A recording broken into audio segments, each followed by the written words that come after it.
Hey, what's going on, guys? My name is KarQ. Welcome to the KarQives, the KarQ Archives channel, where we keep it a little more casual than the main channel. Today, I wanted to do a tier list for the new experimental patch that dropped on February.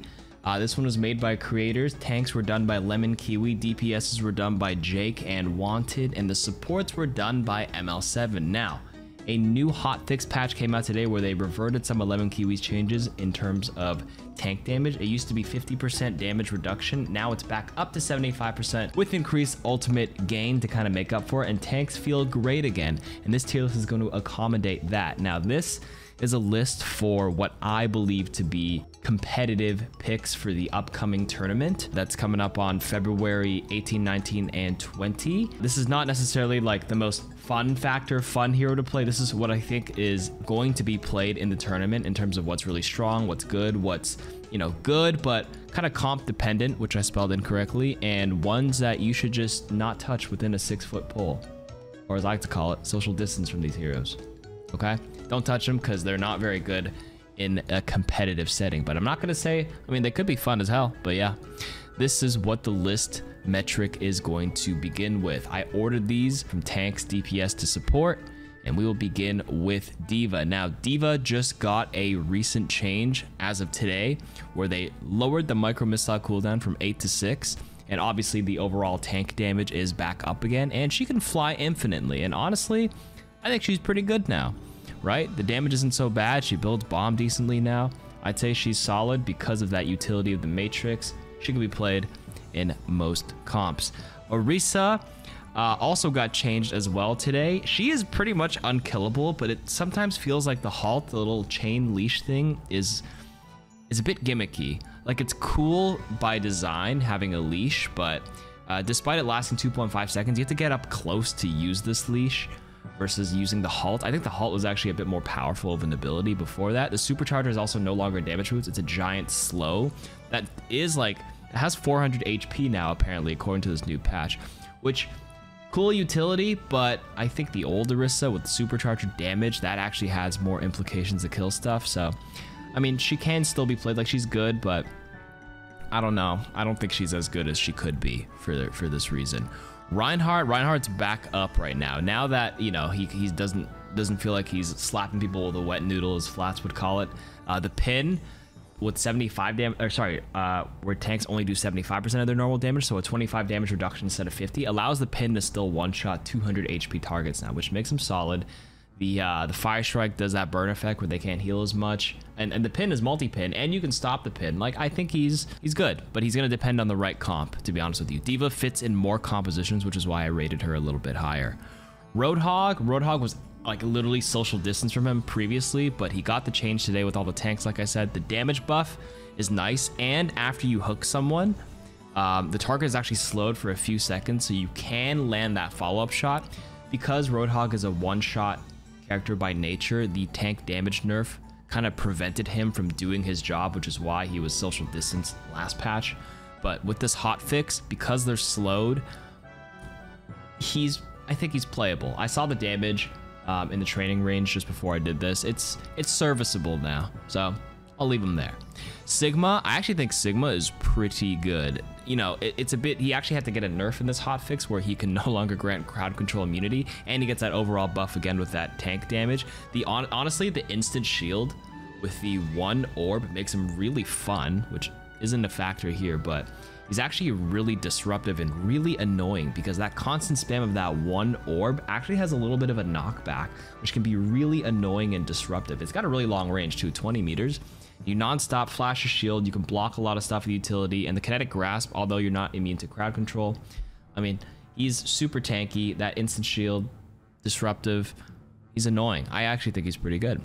Now, Winston has received a buff as well in here, because back then, I think when the patch first dropped, people were saying that he was gaining more ult charge by using melee because the Tesla cannon did nothing.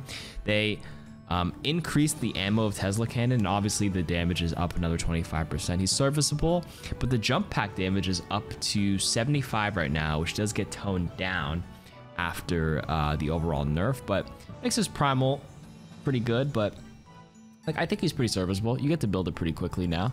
Good, but comp dependent.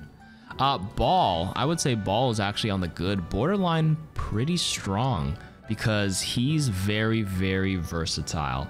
He can do a lot of things on his own. And he got a net buff here. The pile driver damage went up. His mines have that blinding effect. Have you guys been blinded by his mine? Your screen turns black for 2.5 seconds. Like you're cooked if you get hit by that thing. And now that you can build your mines quicker with this recent patch, and he got rid of all those like recent nerfs with the grapple no longer detaching. You get the mines, and pile driver reduces the cooldown of adaptive shield for 1 second for every enemy hit. And the fact that pile driver does damage, decent damage now, it makes him a menace. And because you have such large HP pools of the tanks, it's pretty hard for the supports to keep you up, which is why, you know, he can roll to health packs. He's self-sufficient. I think he's going to be a pretty solid pick in this upcoming tournament. He's pretty good competitively. Rosaria, don't touch her with a, don't even, just stay away from her. Use a stick, stay 6 feet away from her. Despite her damage going up a little bit, like she's a very feast or famine character. She takes a little bit to ramp up. Yes, she's a little bit tankier with the armor, but the best part of her blue shield before was that you can cycle your bubble, in which, like, if you don't take damage for a while, you self-regenerate. You are still quite a bit dependent on, you know, energy. It just depends on your skill level. Like, obviously, if you can stay 100 charge the whole time, you'll be good. But for the most part, I mean, because you survive a lot, you should be able to get higher average energy, but honestly, it feels like with all the other tank changes, Zarya kind of just falls behind in that matter, so I'm going to put her on social distance. All right, for the DPSs, we all know Ashe has the instant reload now for all her bullets. It's no longer 1 bullet at a time, which is actually quite nice. Dynamite no longer has a drop off. It always does full damage instead of like based on the distance of where you detonate it. She can build pretty fast bobs if they play like a slow double shield comp. So she's good depending on the enemy comp. If they're running like the Ball Diva or Ball Sigma, really divey stuff to disrupt Ashe, it's gonna be tough to kind of break through all that. But she's good, like very comp dependent. Bastion, I would actually put him at good. He actually had to get nerfed today with the hotfix patch. Instead of 100 ammo, he's down to 60, and he's still a menace because all you do is literally sit there, keep running around. You can't go into sentry form anymore. You just hold the self-heal button down and just spray. And he's really annoying to deal with because he's self-sufficient. I think this entire identity of this competitive experimental patch in that taking that angle is self-sufficiency. If you can do that, you will probably succeed because there's so much HP to go through right now. And the fact that you don't have to worry about Bastion so much because he has natural defenses with Ironclad passive, that non-stop self-healing, he's just really annoying to play with. And he doesn't have weapon spread on this, and his character model is reduced, right? So he's just a better soldier in my opinion. Cassidy, this was you know, wanted as a Cassidy main, and he got rid of Fan the Hammer and made it so he's all skill with the fast shots. In essence, he's kind of an old version of himself, a little bit nerfed, to be honest with you, because you can't like roll in the air. The roll is even longer, but you can shoot fast, which is nice. Burst damage is good. Because all the tanks have armor, burst damage is very important. Without Fan the Hammer though, Fan the Hammer does help break down shields and all that kind of stuff. He can be good if you can obviously get a good angle onto their backline, so he's good, but a bit more comp dependent. Doomfist, I would actually rate him pretty good right now. And the reason being burst damage. This makes Doomfist really hard to kill because tanks, obviously they're not as potent as they used to be damage wise. So there's that threat of him, of that damage pressure on Doom kind of gone, right? Hog is not as big of a counter as he used to be. Because you stay alive longer, you can naturally keep your passive shields up. And obviously the change that he has is if you're using your abilities for movement, the other cooldowns go down. And you can actually see Dooms like cycle their cooldown very quickly. They can do a lot more rollouts and all that passive shield builds up. Tanks don't kill him as quickly. He is quite a menace if you've played against a good Doom in this experimental patch. I would rate him pretty high. Echo as well, I want to put her on good because she even got stronger with this experimental patch. She moves quicker in the air to get rid of that aerial lateral weakness. She's hard to deal with, especially because people might pick different kinds of DPS and not so much hit scan. She's going to be able to fly a bit more free up in the air, which makes her very powerful. She's still got that execution beam, which is ridiculous. No fall off damage.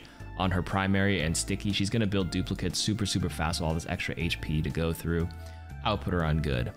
Hanzo, don't even... I think this patch for him was like a net nerf. No Storm Arrow, no, you know, no, what do you call it? Obviously, they didn't bring back Scatter Arrow, but no Storm Arrow, and it's just like a buff button to make sure you mix your primary fire a bit better and you can lunge a bit more frequently, sure. But it really depends if you can hit the shots. I think Storm Arrow is just a better ability than this weird, like, temporary buff. I don't think he's at... There's better options, basically. Same with Genji. I think it's pretty fun. Like, the fun factor is great if you can get that, you know, blade off and you get that super fast attack speed. But the blade itself, 3 seconds is really short.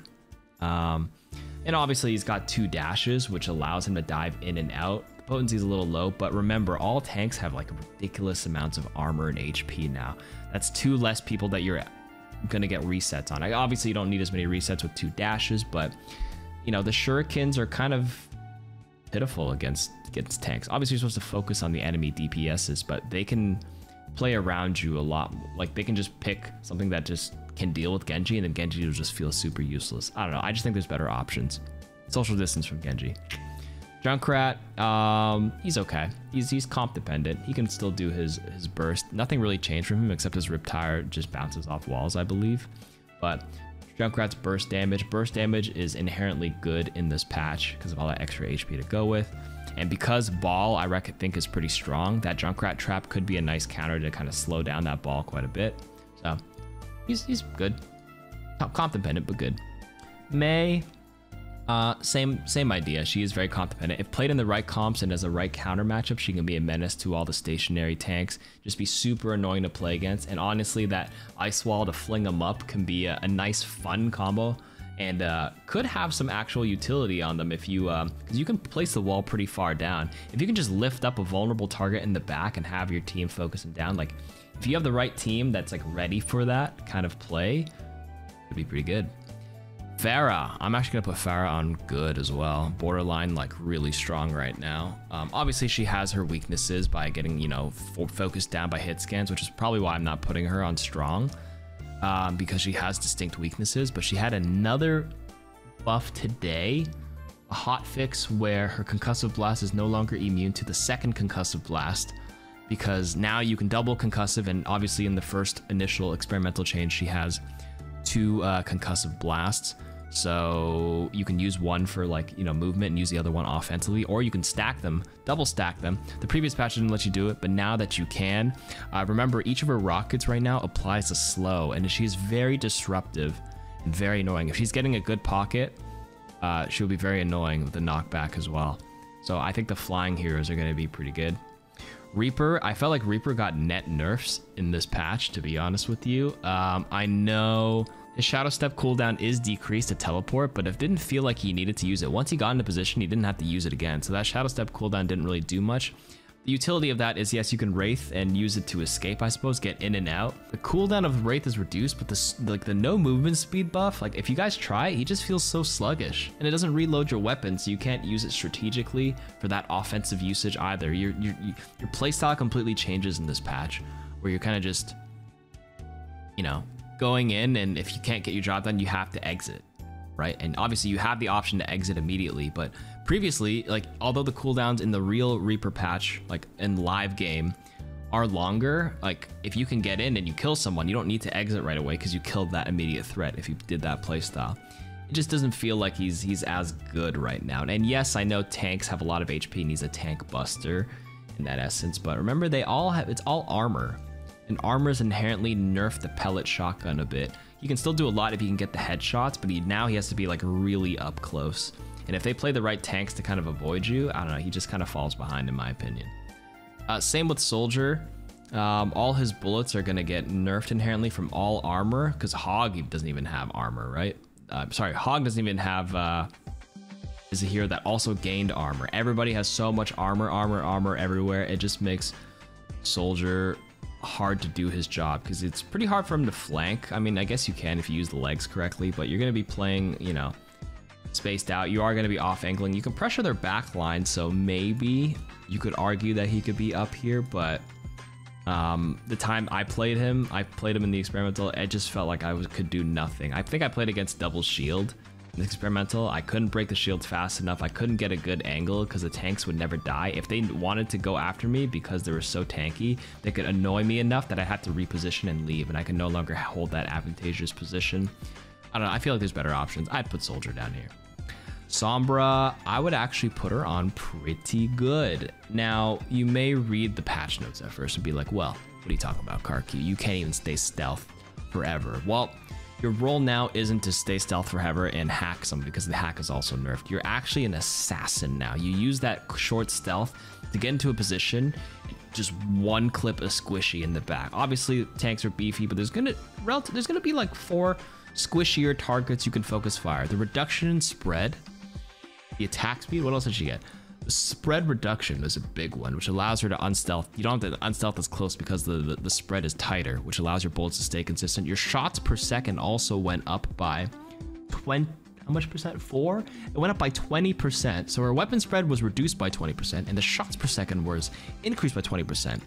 It's not additive, but I could just say the DPS went up by 40% for argument's sake here. I played her in the experimental. I was ripping people's asses apart, no pun intended, like destroying. I was getting 3k. I unstealth and I was just killing them so fast. It was unreal, despite the hack nerf. So I'm gonna put her on good. I'm very bullish on her. We have Tracer. Now, Wanted's change for Tracer was really fast pulse bombs that only do 190, and it doesn't hurt her anymore. So if you do land the sticky, it could be good, but that's dependent. If you land the sticky, you do build it faster. It's if you land the sticky, and remember, all the tanks have armor, so you can't really build it off them as well, because the armor really hurts Tracer's pulse rifles.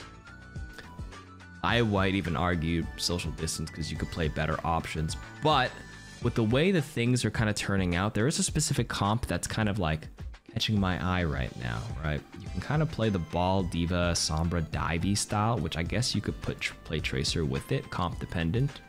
But I actually think there's better options. But because she's slippery and she can avoid tanks if she chooses to, we'll put her on comp dependent.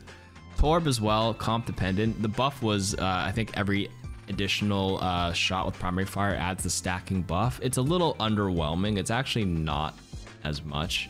Doesn't really create hit any crazy breakpoints, but I guess you could stack it if they don't play any shields, but again, this is dependent if you hit it. Last 5 seconds. It's very skill dependent. I'm gonna leave her there. Leave him there. Widowmaker, because like other tanks are so hard to kill now, they can dive you a lot easier.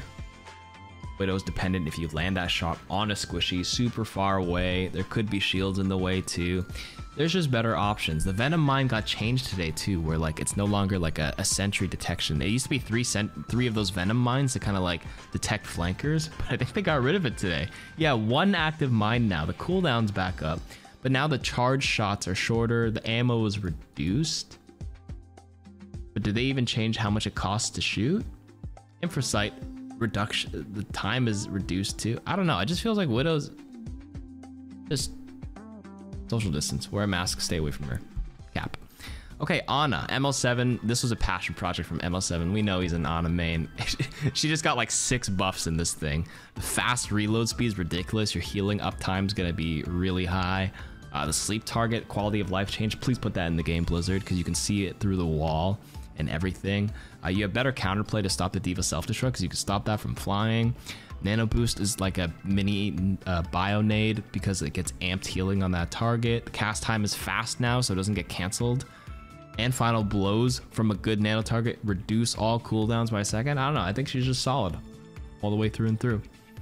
Baptiste, he actually got a lot of nerfs. The immortality field is significantly weaker now. ML7 reduced the duration of lamp from 5 seconds to 1.5 seconds. Wow. Although the HP is back up to 20% instead of 10, the cooldown slightly down for 25, 23, but the 1.5 second means you have to use it skillfully, which makes that tough, right? But his other stuff is also buffed though. Like he can jump a little higher, but it does take a little bit longer, but it does give you more utility to get into cool positions. And the amp matrix is buffed as well because you can self-heal.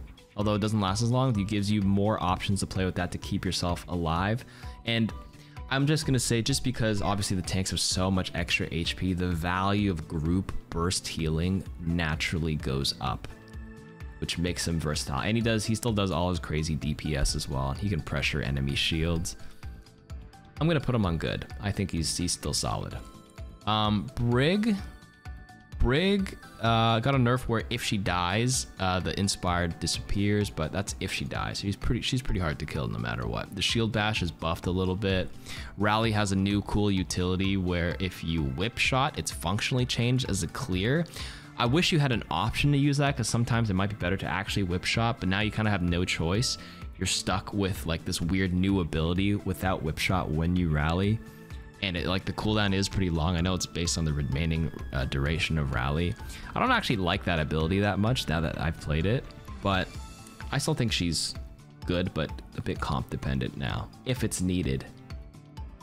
Lucio, you got a minor buff to his primary fire, but that's only if he wall rides. Apparently it's bugged where like it doesn't even last if it doesn't linger, right? So you have, it's kind of buggy right now where it does more damage only when wall riding, but if you're like wall skimming and trying to, you know, shoot while skimming, it doesn't affect it completely. So this buff didn't really do anything, to be honest with you. And the whole knockback on the sound barrier is a little bit underwhelming. It's very like situational use case. Like, I would say stay away from him. I would say social distance, but there will be comps probably that might depend on speed if you do decide to run like a speed comp. So for that reason, I guess he's comp dependent, but he's in a bit of both, I would say. Mercy, I just stay away from her. I just don't think she's very good, to be honest with you. She feels awful to play. Even though you have mass res now, it takes so long to do it. Oh wait, no, sorry, they buffed her today. Can res 5 people, yes, but what else did they fix today? The Valkyrie went down a little bit. Okay, the cast time went down and the cost reduction went down. She was in this social distance tier in the previous patch, but the fixes today, the Valkyrie was really underwhelming because it was a activatable ability on E since they flipped the res and the Valkyrie. It was like 3 seconds, right? A 20-second cooldown for 3 seconds for what? Like, not much. They gave it a bit more power, made res easier to build, and the cast time is reduced. Like, if you get the massive res off, it can pop off. I'm gonna say comp dependent, because if you play with one of the strong DPSs, the good pockets here, you'll have a good time. I think it's pretty good. Moira, for the same reason as Baptiste, where I think group healing is very powerful with these tanks, but it depends on the comp. Obviously, if you're not running the right comp that could utilize like Sigma, Rhine, and Orisa, like shield slow comps for all that juicy, thick healing, I think ML7 was encouraging the flank Moira style, where yeah, melees, slow enemies, you're never really going to be in melee range if you play the slow backline based Moira, maybe unless you're like finishing somebody off. The coalescence knock-up thing is a little gimmicky as well. The controlling the orb speed adds a little like layer of complexity to it, but other than that, it wasn't too much changes. She'll depend on the comp.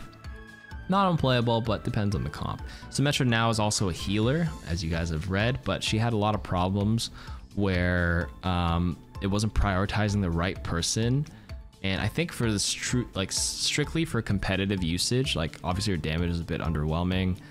I'm actually like, she's fun to play as a healer. It's actually quite unique, but I'm actually gonna put her on social distance for a competitive kind of standpoint, because you can't really choose it. It just depends if your teammates decide to walk back to it. Obviously you can place more aggressive turrets, but I feel like you can get that healing job done better with other heroes, and it depends how the teammates use the teleporter, right? The teleporter is a longer cooldown. I mean, it has a 10-second cooldown per ally, so you can only take it once, but you can't really take it back.